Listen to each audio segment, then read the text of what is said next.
파라오가 모든 백성에게 명령을 내렸습니다. 히브리 사람들에게 남자아이가 태어나면 그 아이는 나일강에 던져버려라. 하지만 여자아이는 살려두어도 좋다. 레위 집안의 한 사람이 레위 집안의 어떤 여자를 아내로 맞아들였습니다. 그 여자가 임신하여 아들을 낳았습니다. 여자는 그 아기가 너무 잘생겨서 3달 동안 숨겨두었습니다. 하지만 3달이 지나자 더 이상 아기를 숨길 수 없었습니다.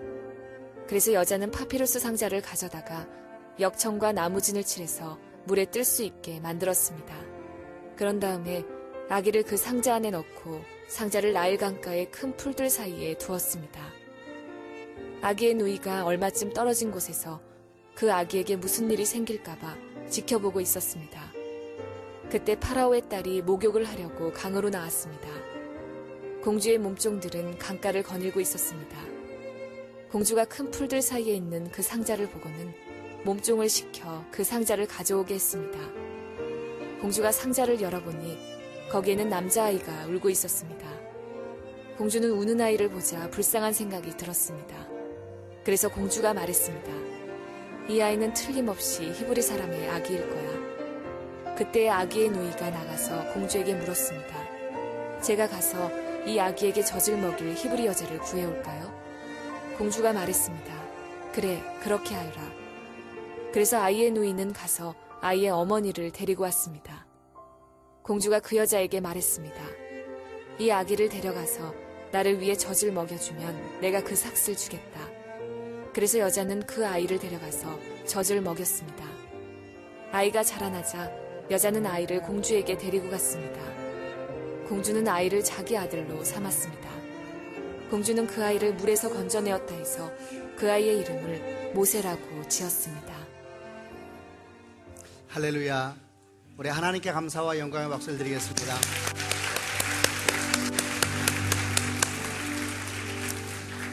귀한 주일입니다. 주님의 은혜와 축복이 여러분과 함께 하시기를 바랍니다. 예배하고 주께 나아갈 때에 주께서 회복을 더하여 주시고 평강을 더하여 주시고 치유케 하시는 역사가 있으시기를 바랍니다. 우리 가슴에 손을 얹고 함께 믿음을 고백하고 난 다음에 말씀을 듣도록 하겠습니다. 제가 먼저 고백하겠습니다. 하나님은 나를 사랑하십니다. 나는 그 사랑 안에 있습니다. 하나님은 오늘 나에게 말씀하실 것입니다. 그 말씀에 능력이 있습니다. 그 말씀에 생명이 있습니다. 내 마음을 하나님께 열겠습니다. 내 생각을 예수님께 집중하겠습니다. 들은 만큼 변합니다. 들은 만큼 행복해집니다.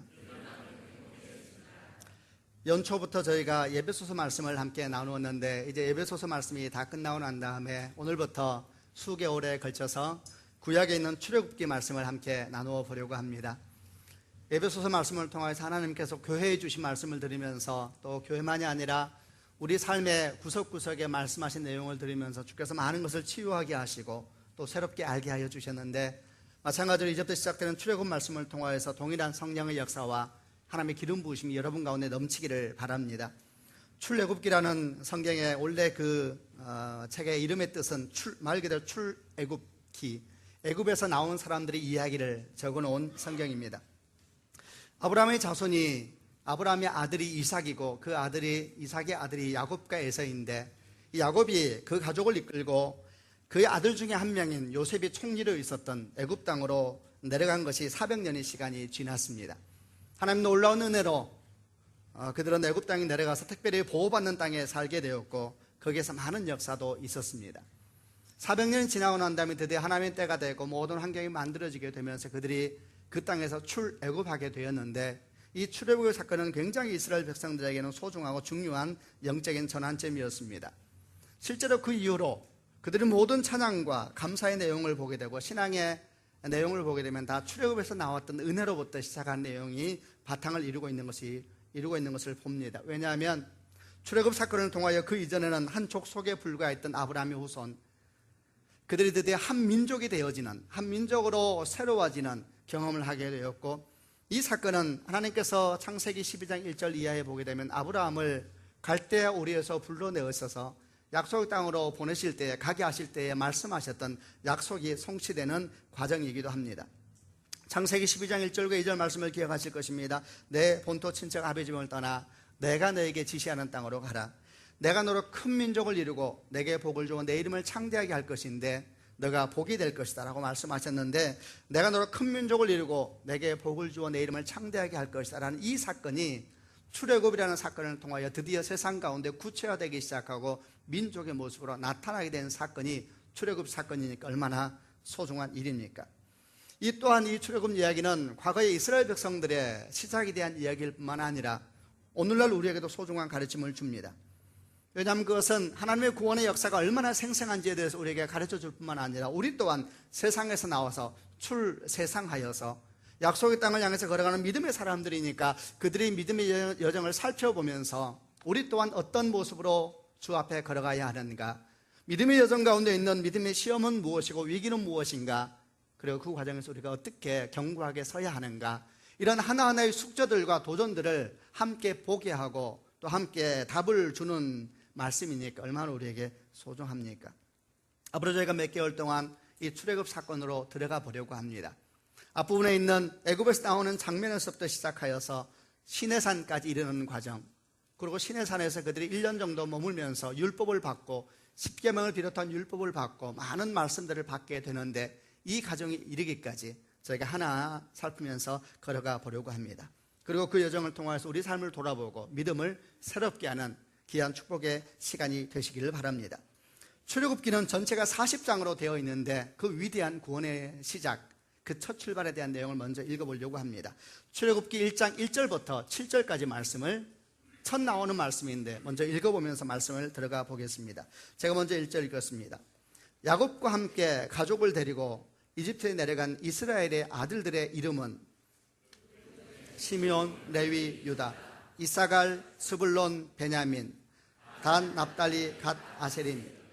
야곱의 자손은 모두 70명이었습니다. 야곱의 아들 요셉은 이미 이집트에 가 있었습니다. 얼마 후에 요셉과 그의 형제들과 그 시대에 살았던 사람들은 다 죽었습니다. 그러나 이스라엘 백성은 자녀를 많이 낳아 그 수가 크게 늘어났습니다. 그들은 매우 강해졌고 이집트는 그들로 가득 차게 되었습니다. 위대한 구원의 사건은, 출애굽기의 시작은 한 가족들의 이름을 나열하면서 시작이 됩니다. 그것은 야곱의 가족들입니다. 12아들의 이름이 한 명 한 명 다 등장을 합니다. 그리고 전체 가족 수가 70명이었더라, 이렇게 시작을 합니다. 이제 우리가 내용을 구체적으로 보기 전에 이 시작이 우리에게 얼마나 감동이 되는지 모릅니다. 성경을 조금이라도 아는 사람이라면 이 가족이 얼마나 문제가 많은 가족이었는지, 이 가족이 얼마나 한심한 가족들이었는지를 아는 사람은 이 출애굽기 시작이 다시 없는 감동으로 보이게 됩니다. 문제투성이 아버지인 야곱, 한 명의 아버지의 4명의 어머니, 그리고 형제끼리 서로 죽이려고 하고 시기하고 질투하면서 결국 그 중에 한 명을 종으로 팔아버렸던 정말 형편없는 가정의 이야기, 그런 집안이 야곱의 가정이었습니다. 그런데 하나님께서 그 형편없는 가족을 하나님의 기가 막힌 회복의 과정을 통하여서 이 위대한 구원의 이야기의 첫 시작을 장식하게 하셨으니 얼마나 주의 은혜가 놀랍습니까? 여러분, 이것이 복음인 것입니다. 이 가족이 주의 말씀을 따라 약속을 따라 70명이 애굽 땅에 내려가서 400년 동안 머물게 되는데, 이 400년 동안 또 기가 막힌 번영을 이루게 됩니다. 들어갈 때는 70명이 들어갔는데 나중에 출애굽할 때 나올 때 인원을 기록한 것을 보게 되면 장정이란 20세 이상으로 전쟁에 참여할 수 있는 남자를 말합니다. 장정만 60만 명이고 만약에 기록되지 않은 여인들과 아이들까지 포함했다면 적게는 200만 명, 많게는 300만 명, 그 이상의 사람들로 번성했으니까 얼마나 놀라운 번성입니까? 소망 없는 곳에서 참된 소망이 되신 하나님께서 이 형편없는 가정을 통해서 한 민족을 이루셨사오니 주님이 얼마나 놀라운 분이십니까? 그런데 성경은 아주 짧게 기록하고 지나가고 있습니다만 이런 부흥의 때가 항상 계속되었던 것은 아닙니다.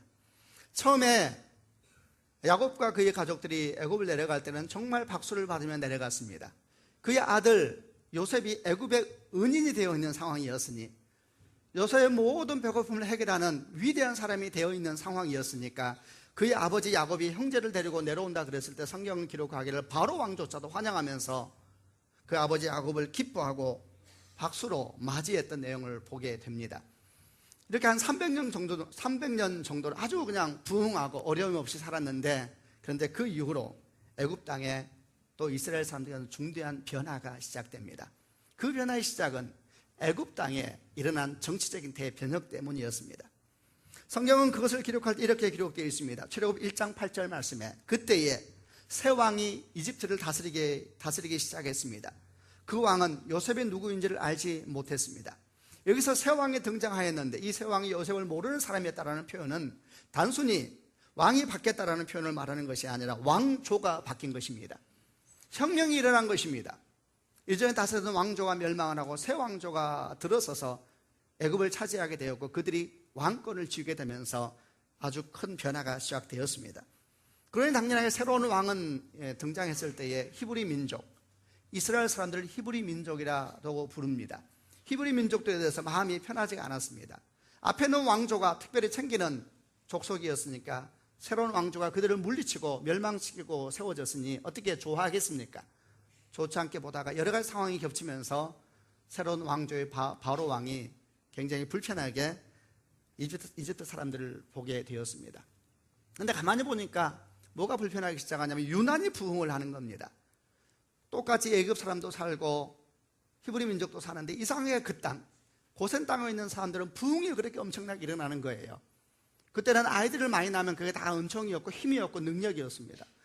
이상하게 고센 지역에 사는 이스라엘 사람들은 그렇게 아이를 잘 낳고 건강하고 씩씩하게 자라고 하는 걸 보면서 마음이 불편해지기 시작해서 마음이 불안해지기 시작하는 상황까지 가게 됩니다. 바로 왕이 점점 불안해집니다. 잘못하면 이들이 우리나라를 어렵게 할지 모르겠구나 라는 생각을 하게 되는데 그 내용을 1장 9절부터 10절에 이렇게 기록되어 있습니다. 그 왕이 자기 백성 이집트 사람들에게 말했습니다. 이스라엘 백성이 너무 많아졌다. 그들은 우리보다도 강해졌다. 그러니 그들에 대해서 무슨 계획을 세워야 하겠다. 그렇지 않으면 그들의 수가 더 늘어나게 되어 만약 전쟁이라도 일어나면 그들은 우리의 적과 한편이 되어서 우리와 맞서 싸운 후에 이 나라에서 떠나고 말 것이다. 이스라엘 백성들 우리보다 강했던 말은 분명히 과장일 겁니다. 당시 애굽은 세계 최강의 군대와 경제를 가지고 있는 나라였는데 이스라엘 사람들이 아무리 부흥했다 한들 어찌 애굽보다 더 강했겠습니까? 그런데 이상하게 바로 왕의 마음 가운데 그런 불안함이 그 내면을 가득 덮어버리고 그 소용돌이가 마침내 그를 큰 악 가운데 달려가게 합니다. 바로 왕은 어떻게 해야 될까 생각하다가 그 생각 속에서 몇 가지 악한 계획을 펼치기 시작합니다. 첫 번째, 그들이 부흥을 막아야 되겠다. 그들이 부흥하는 민족이 아니라 쇠퇴하는 민족이 되어야 되겠다 생각하는 마음에서 이스라엘 백성들에게 아주 지나치고 어려운 일들을 계속해서 시키기 시작합니다. 우리 모두 알다시피 삶이 공고해지면 내면이 상하게 되어 있습니다. 지나치게 일을 많이 하고 삶이 가난해지면 다툼이 생기게 되어 있고 공동체 내에서부터 어려움이 생기게 되어 있으니까 아마도 바로 왕은 생각하기를 이들을 몹시 힘들게 해야 되겠다. 쉬지 못하게 하고 자지 못하게 하고 주야로 일을 주어서 낙심하게 만들어야 되겠다. 그러면 그 민족이 마침내 쇠하고 말 것이다. 이런 아주 악한 생각을 가지고 히브리 사람들에게 일을 줍니다. 그런데 참 신기한 일이 그 일하고 아무런 관련 없이 그들은 계속 부흥됐습니다. 할렐루야. 이것이 하나님의 일입니다. 또 바로 왕은 생각합니다. 더 악한 계획을 세워야 되겠다. 그래서 그는 더 악한 생각을 하게 되어서 어떤 명령을 내리냐면 이스라엘 아이들이, 히브리 아이들이, 부모들이 아이를 낳을 때 그 아이를 받아주는 일을 하는 산파들을 부릅니다. 그리고 산파들에게 개인적인 명령을 내립니다. 지금부터 히브리 여인들이 아이를 낳을 때에 딱 낳아서 보면 딸이면 살려주고 아들이면 그 자리에서 죽여라 이렇게 명령을 내립니다. 얼마나 악합니까? 그런데 이것도 실패합니다. 왜냐하면 이 산파들이 바로왕보다 하나님을 경외하는 사람이었고 바로왕보다 하나님을 두려워하는 사람이었습니다. 하나님의 사람들, 그 위기의 순간에서도 곳곳에서 숨어있는 하나님의 사람들이 또 하나님의 통로가 되고 있었던 것입니다. 결국 그 일도 실패합니다. 이제 드디어 바로는 역사상 가장 최악의 명령 중에 하나인 명령을 내립니다. 이전에는 산파들에게만 한정된 명령이었는데 이제는 모든 애굽 나라에 전 히브리 민족에게 모든 사람이 알 수 있고 들을 수 있는 명령을 내리면서 분명히 말합니다. 히브리 사람으로서 사내 아이가 태어나면 나일강에 던져버려라. 그리고 여자아이가 태어나면 살려두어도 좋다. 아주 공적으로 명령을 내리는 순간 아무도 바로 왕의 명령을 거역할 수는 없었습니다. 온 나라는 영아학살이라는 전대미문의 사건 속에 들어가게 됩니다. 온 나라 애굽 군사들과 모든 사람들은 죽이기 위하여서 고센 땅을 날마다 관찰하기 시작하고 골목 사이사이를 다니면서 어린애 소리가 들리는 곳마다 뛰어들어가서 나일강에 아이들을 던지게 되는 아주 악한 역사가 일어나게 되었습니다. 그러나 여러분, 아무리 세상이 악해진다 한들 주의 놀라운 계획을 누가 막을 수가 있겠습니까? 주님은 변치 않는 분이시요, 우리를 위한 열정을 멈추지 않는 분이시요, 어떤 인생 위기가 온다 할지라도 주의 뜻을 이루시는 분이시니 이런 위기 가운데서도 하나님의 위대한 사건은 서서히 그 시작을 드러내고 있었습니다. 출애굽 2장 1절부터 2절 말씀을 이제 같이 보면서 그 내용 속으로 들어가 보려고 합니다. 2장 1절과 2절 말씀을 함께 읽겠습니다. 시작.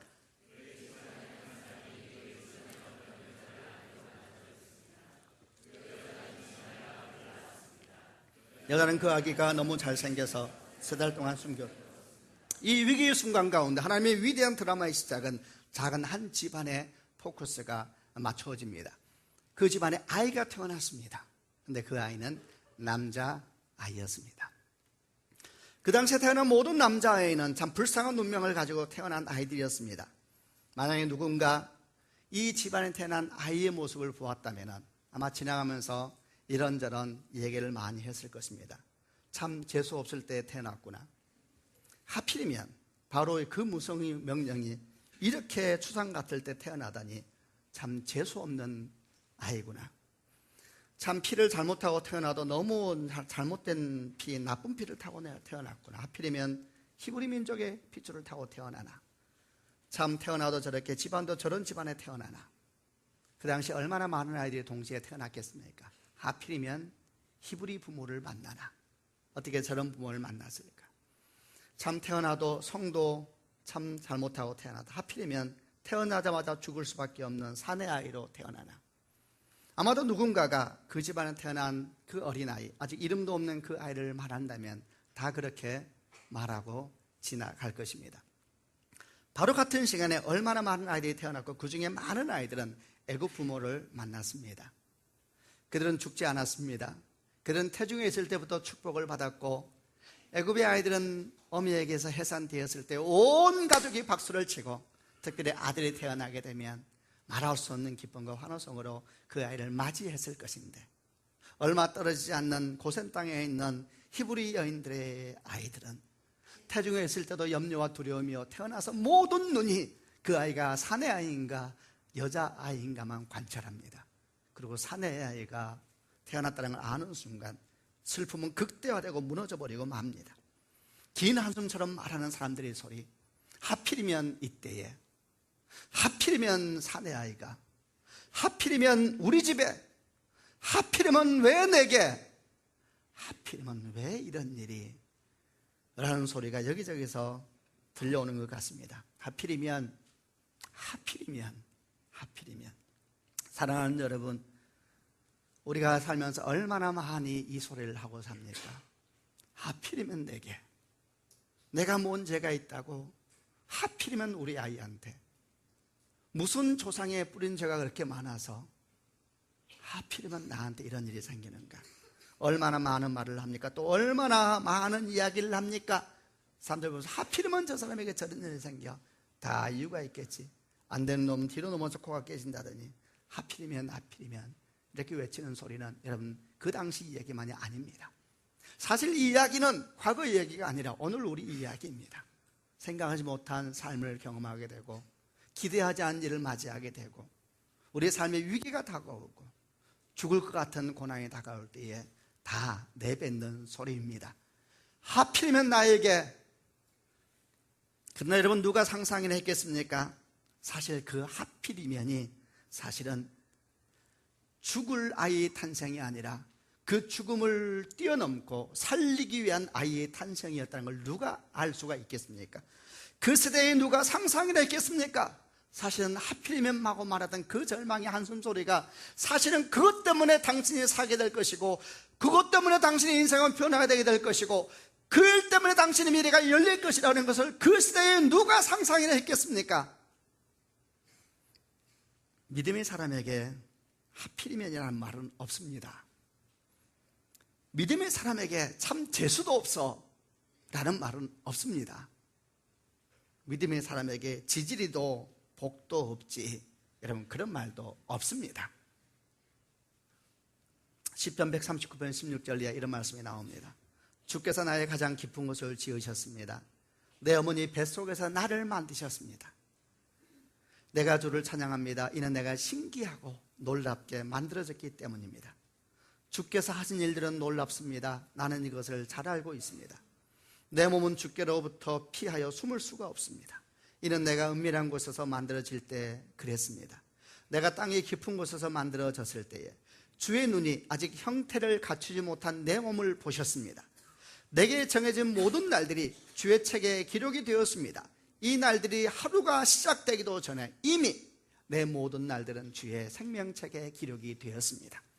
믿는 사람에게는 우연이 없다는 이야기입니다. 기가 막힌 슬픔조차도 사랑하는 여러분이요, 하나님께서 바로 당신을 살리기 위한 하나님 놀라운 숨겨진 계획이라는 것을 믿는 축복이 있으시기를 바랍니다.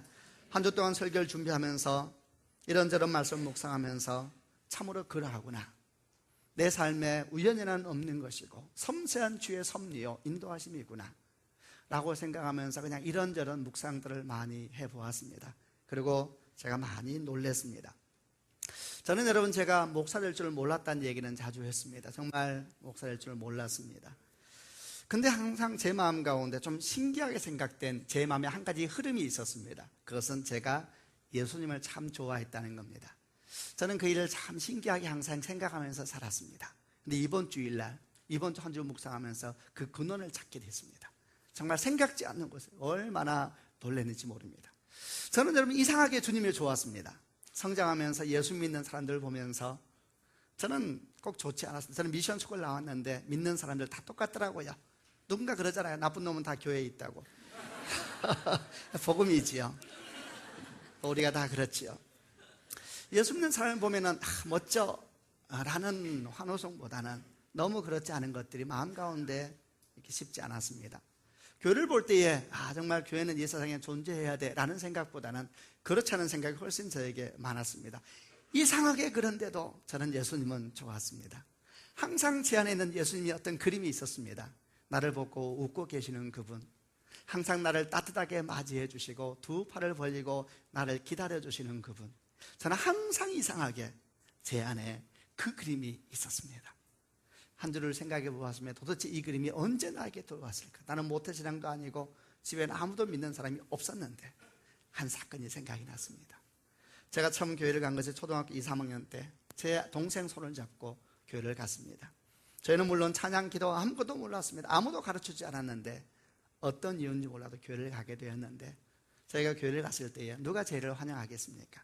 저희는 정말 아무것도 모르는 형제였고 가진 것도 없었고 뭐 할 수 있는 것이 아무것도 없었는데 참 신기하게 한 선생님이 저희를 그렇게 따뜻하게 맞이해 주셨습니다.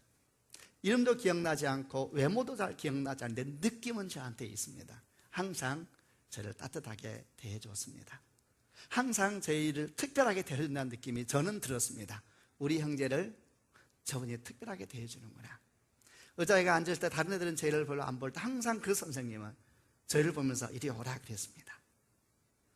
제가 기억나는 장면이 하나 있는데 비가 많이 오는 날이었습니다. 저는 교회 가고 싶었습니다.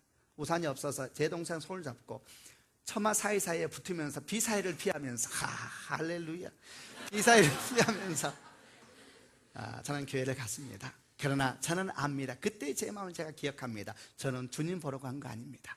그 선생님이 저희를 기다리고 있다는 걸 제가 알았습니다. 저는 그 선생님 만나러 갔습니다. 이를 가만히 묵상하면 제가 깜짝 놀랐습니다. 내가 가지고 있는 예수상이 그분하고 탁 겹쳤습니다. 얼마나 놀라운 일인가. 사실 그때의 기억이, 제가 어떻게 이 모든 계획을 알았겠습니까?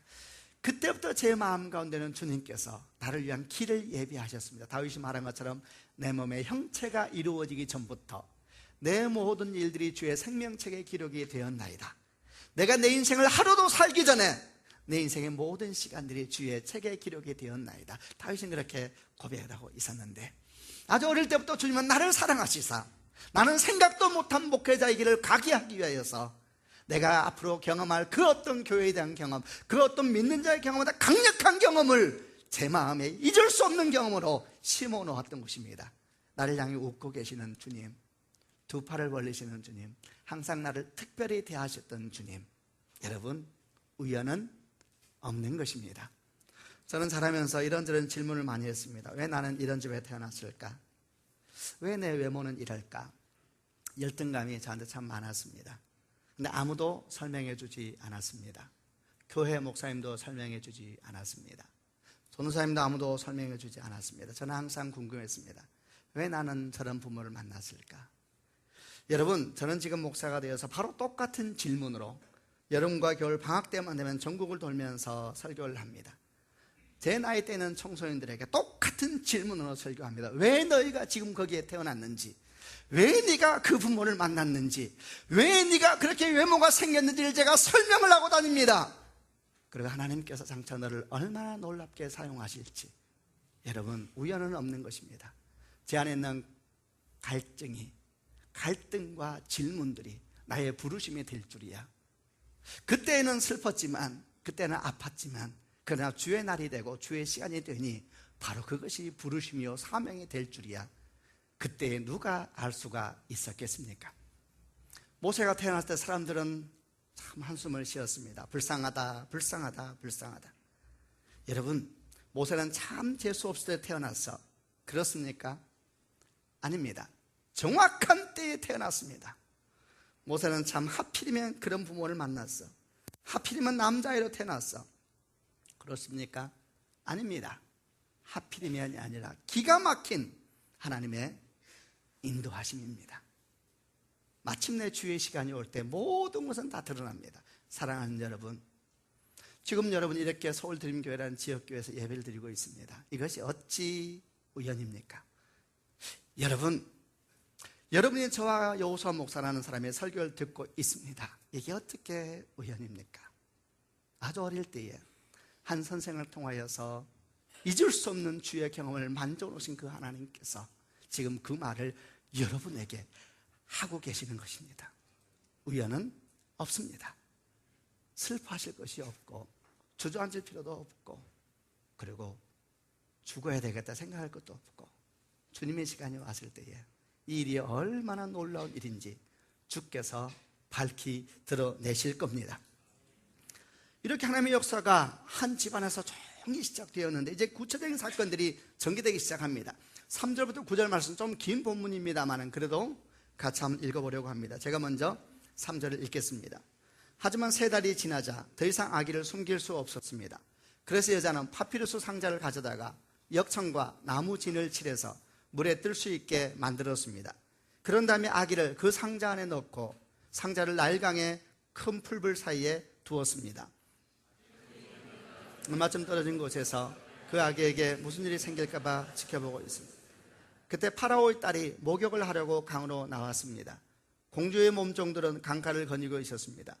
공주가 큰 풀들 사이에 있는 그 상자를 보고는 몸종을 시켜 그 상자를 가져오게 했습니다. 공주가 상자를 열어보니 거기에는 남자아이가 울고 있었습니다. 공주는 우는 아이를 보자 불쌍한 마음이 들었습니다. 그래서 공주가 말했습니다. 이 아이는 틀림없이 히브리 사람의 아기일 거예요. 그때에 아기의 누이가 나와서 공주에게 물었습니다. 제가 가서 이 아기에게 젖을 먹일 히브리 여자를 구해올까요? 공주가 말했습니다. 그래, 그렇게 하여라. 그래서 아이의 누이는 가서 아이 어머니를 데리고 왔습니다. 공주가 그 여자에게 말했습니다. 이 아기를 데려가서 나를 위해 젖을 먹여주면 내가 그 삭스를 주겠다. 그래서 여자는 그 아기를 데려가서 젖을 먹였습니다.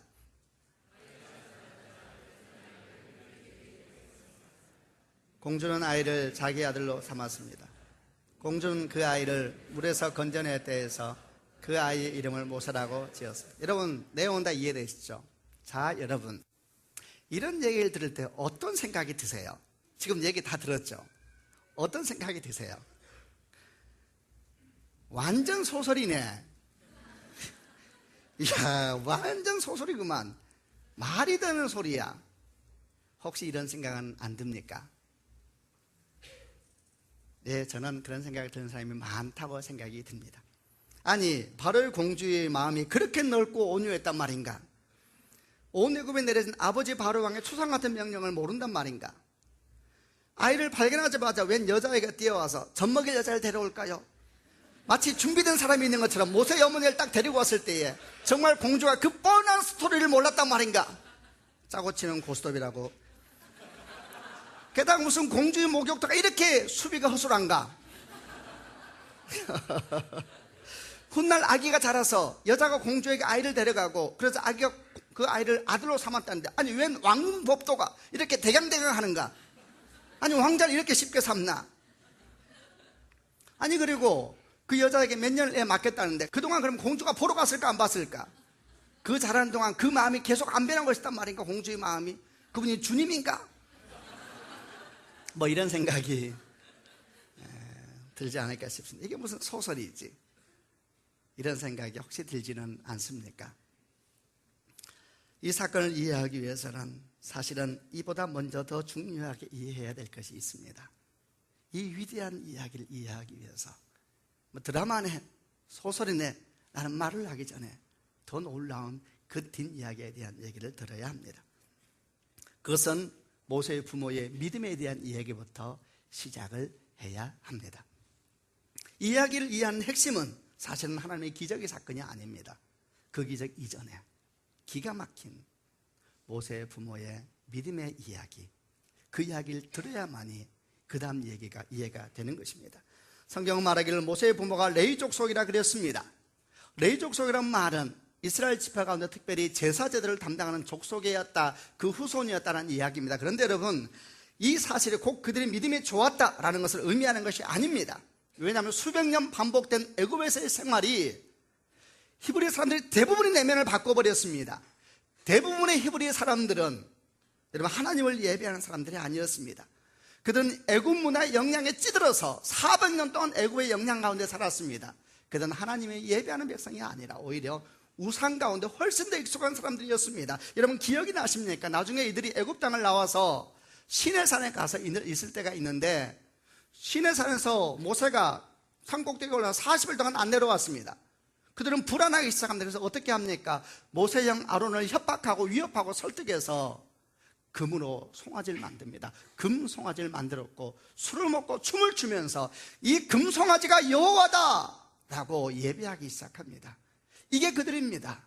그들은 본 것이 우상을 보았고 배운 것은 우상이었고 그들이 느낀 것도 우상이었고, 그래서 그들은 우상 숭배로 가득 찬 사람들이었다는 이야기입니다. 그럼 모세의 부모는 도대체 어떤 사람들이었을까? 정말 그들은 믿음의 사람들이었을까?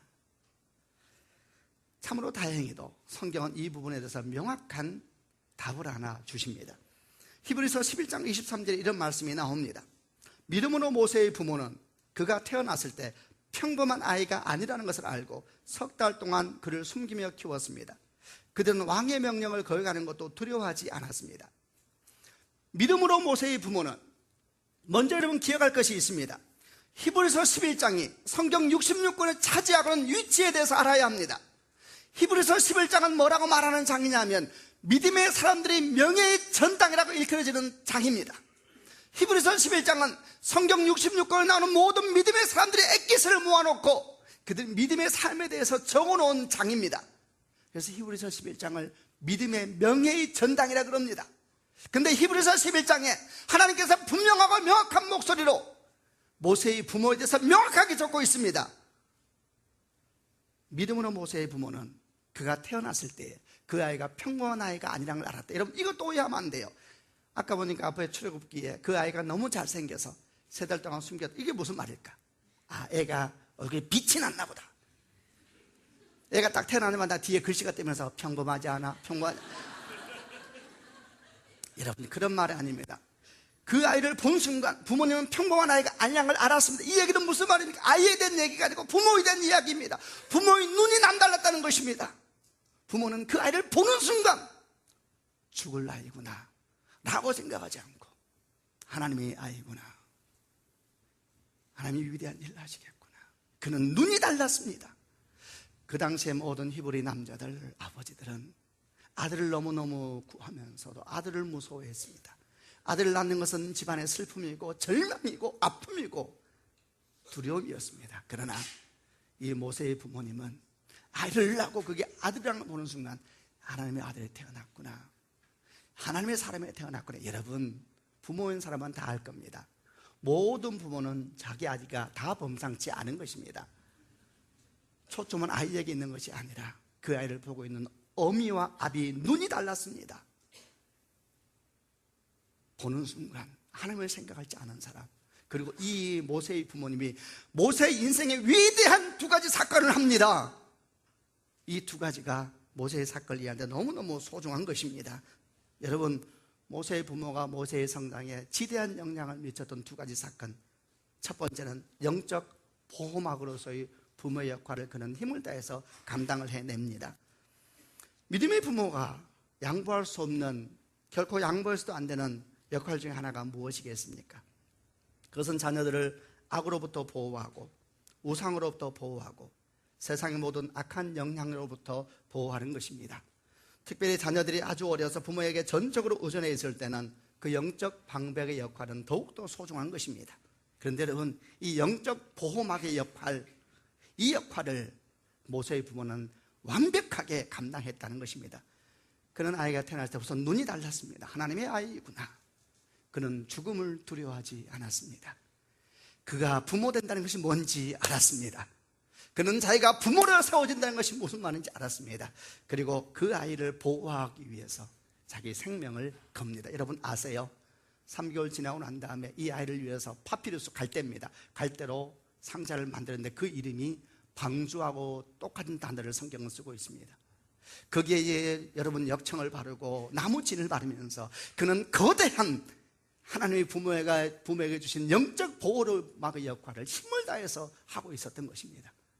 그는 알았습니다. 부모가 무엇인가에 대해서 말입니다. 부모님들이 아이를 낳으면 참 그 아이의 성공을 위해서 마음이 다 똑같아집니다. 어떻게 하면 이 아이가 잘 자랄 수 있을까? 그래서 많은 한국 사람들은 처음에 하는 일이 이름을 잘 지어야 한다 생각합니다. 이름을 잘 지어야지요. 그래서 많이들 어떻게 하는가? 장명소를 갑니다. 사랑하는 여러분, 잘 생각하셔야 됩니다. 그렇게 시작된 걸음은 이제 그가 여기서 결코 멈추지 않습니다. 그 아이가 결혼을 할 때쯤에는 사주팔자를 봅니다. 궁합을 보죠. 과학이라고 그렇게 말을 하면서, 확률이라고 말을 하면서 봅니다. 결혼식 날짜를 정할 때는 손 없는 날을 택합니다. 저는 이게 왜 손이 없을까? 저는 너무 궁금했는데 손 없는 날을 찾는데, 여러분 아시죠? 문제는 믿는 사람들도 그렇게 한다는 것입니다. 그들은 이렇게 말합니다. 굳이 안 좋은 날을 택할 이유는 없잖아요. 이렇게 말을 합니다. 온유한 목소리로 말하지만 과연 그들은 무엇을 하고 있는 것일까요? 저는 이 일에 대해서 분명히 돌아보아야 된다고 생각을 합니다. 저도 결혼해서 아이를 낳았습니다. 아이가 태어났을 때에 하나님을 모르시던 저희 어머니가 전화했습니다. 장명서로 가라. 여러분, 저는 그때 하나님 경험이 많지 않을 때였지만 제가 한 가지는 분명히 알았습니다. 내가 아비라는 사실을 알았습니다. 특별히 어린 그 아이는 내게 그 영혼이 완전히 의탁되어 있다는 것도 알았습니다. 저는 아무리 무지한 아비라도 내 역할은 알았습니다. 내 역할 중에 하나는 내 아이의 건강한 영적 보호막이 되어야 한다는 것을 알았습니다. 그리고 그 역할은 내 아이가 어릴 때에서 더 소중하다는 걸 알았습니다. 나는 내 아이 시작을 장명소에서 하게 할 수는 없었습니다. 주 앞에 간절히 기도하였습니다. 지혜를 주시옵소서. 어미 마음이 너무 상하지 않게 하시며 결코 양보할 수 없는 하나님의 사명을 포기하지 않게 도와주시옵소서. 하나님은 저희 기도를 들어주시고 저희 마음을 불쌍히 여기시사 참으로 신실하게 인도를 해주셨습니다. 사랑하는 성도 여러분, 우리는 과연 무엇을 하고 있습니까? 모세의 부모는 아주 어릴 때에 자기가 무엇을 해야 되는지를 알았습니다. 더 나아가 보겠습니다. 두 번째, 그는 무슨 역할을 하냐면 특별히 영유아기 때에 아이에게 무엇을 가르쳐야 되는지를 아는 어머니였습니다. 아까 저희가 본 것처럼 모세의 공주가 모세의 어머니를 유모 삼아서 그가 어느 정도 성장할 때까지 그 밑에서 자라게 했습니다. 어느 정도의 기간이었을까요? 아마도 젖을 떼고 바로 궁궐에 들어가서 바로 교육을 받았다 그랬으니까 사람들이 이에 대해서 연구하는 사람들이 적게는 서너 살, 많게는 한 6살 정도의 나이까지 되었을 것이다 이야기를 합니다. 그러니까 그 어미는 자기 아들, 그 아들을 적게는 3, 4년, 많게는 6년 정도만 보고 영원히 못 보는 아이가 되는 상황에서 그 아이의 어린 시절을 맡았다는 것입니다. 여러분, 그 시간 동안 모세의 어머니는 그 아이에게 무엇을 가르쳤을까요? 여러분, 성경에 나오지 않지만 그것도 분명히 유추해 볼 수 있는 중요한 내용이 하나 나옵니다. 사도행전 7장에 보게 되면 무슨 기록이 나오냐면 모세가 40세가 되었을 때에 그의 민족을 돌아볼 마음이 생겼다라는 기록이 나옵니다. 이것도 이해를 잘해야 됩니다. 없던 마음이 갑자기 그날 확 생겼다는 게 아닙니다. 여러분, 남자가 나이가 40이 되면은 인생을 결정하는 것이죠. 보통 목사들이 개척에 대해서 고민할 때가 30대 후반부터 시작이 돼요. 40이라는 나이는 남자에게 묘한 것에 대해서 가르쳐준 나이인데, 여러분, 이 말은 무슨 말이냐면 모세의 마음속에 굳게 있었던 그 어떤 중심, 모세의 마음에 결코 지워지지 않았던 그 어떤 것들이 그가 40이 되었을 때 드디어 구체화되면서 나오기 시작했다는 말입니다.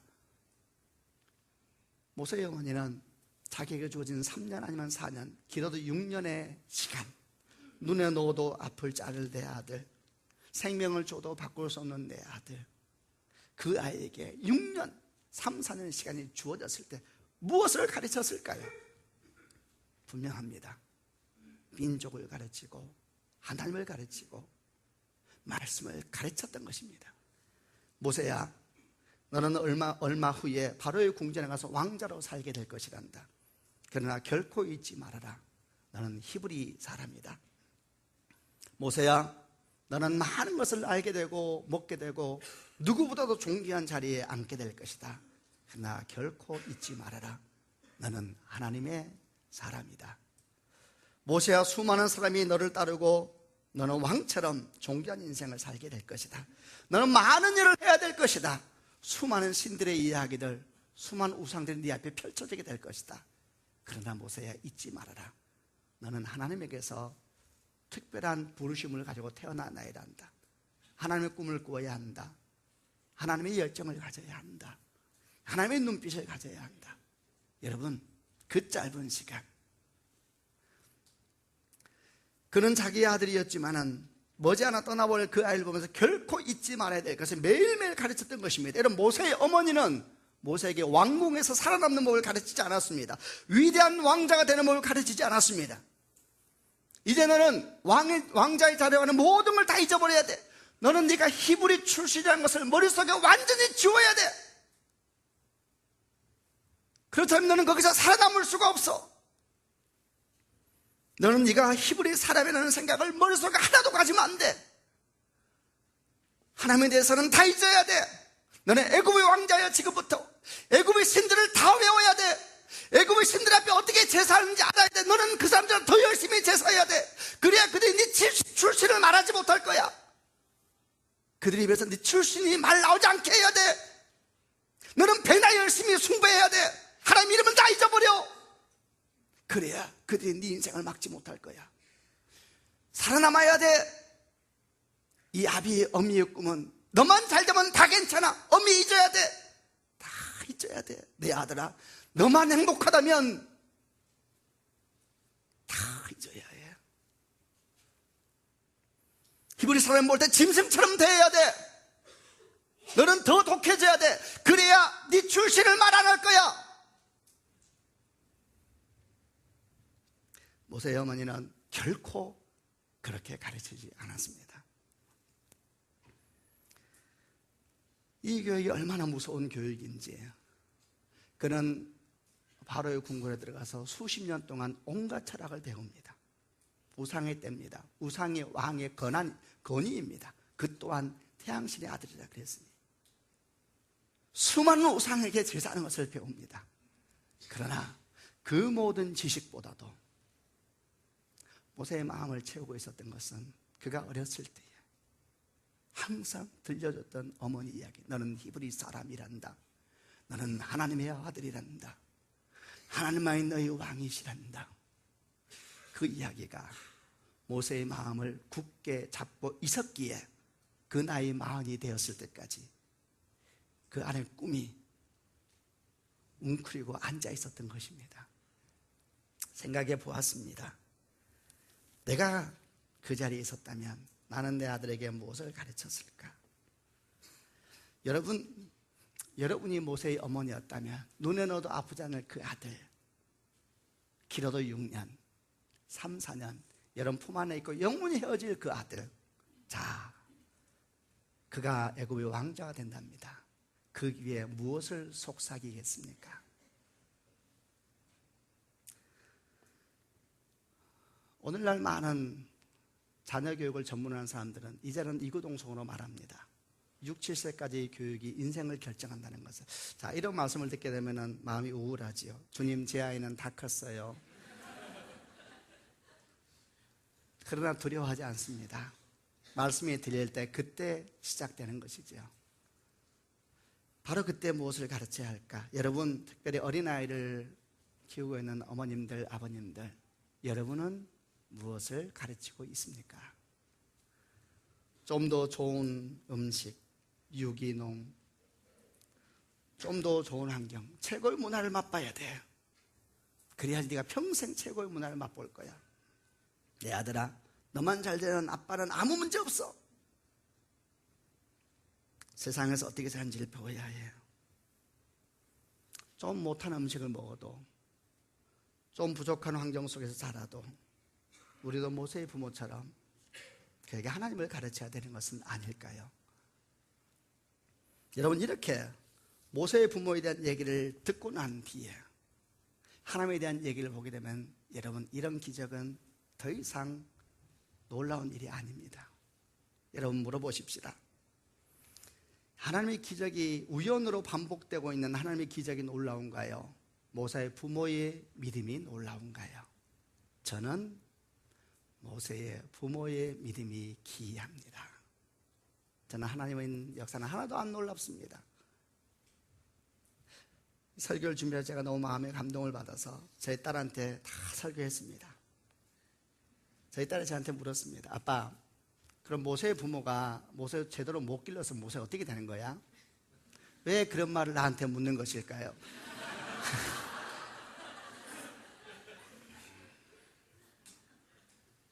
그럼 모세는 아빠 어떻게 되는 거야? 지연아, 하나님은 정말 일하고 싶어 하셔. 하나님은 정말 일하고 싶어 하셔. 근데 모세의 어머니가 그렇게 못했으면 하나님은 울면서 다른 사람을 또 찾으실 거야. 하나님의 역사는 미루어졌겠지. 그러나 주님은 멈추지는 않으셔. 사랑하는 성도 여러분, 주님의 은혜와 축복이 여러분과 함께 하시기를 바랍니다. 이 위대한 구원의 드라마, 그 시작은 기적이 아니라 믿음이었습니다. 여러분 또한 이 놀라운 믿음의 역사와 함께 참여하는 축복이 있으시기를 바랍니다.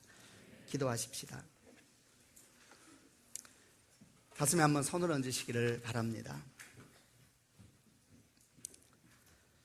한번 기도하십시다. 사랑하는 여러분, 여러분은 어떤 부모입니까? 여러분이 그 자리에서 모세처럼 자녀의 교육을 맡게 됐다면 여러분은 뭐라고 말했겠습니까? 회개하시기를 바랍니다. 아파하셔야 합니다. 저도 많이 아팠습니다. 왜 이렇게 모든 걸 늦게 하는 것 같을까라는 생각이 또 들었습니다. 하나님 도와주시옵소서. 세상은 다시 시작할 수 없다 그러지만 주님 안에서는 다시 시작할 수 있는 것을 믿습니다. 도와주시옵소서. 같이 한번 통성으로 하나님께 기도하겠습니다.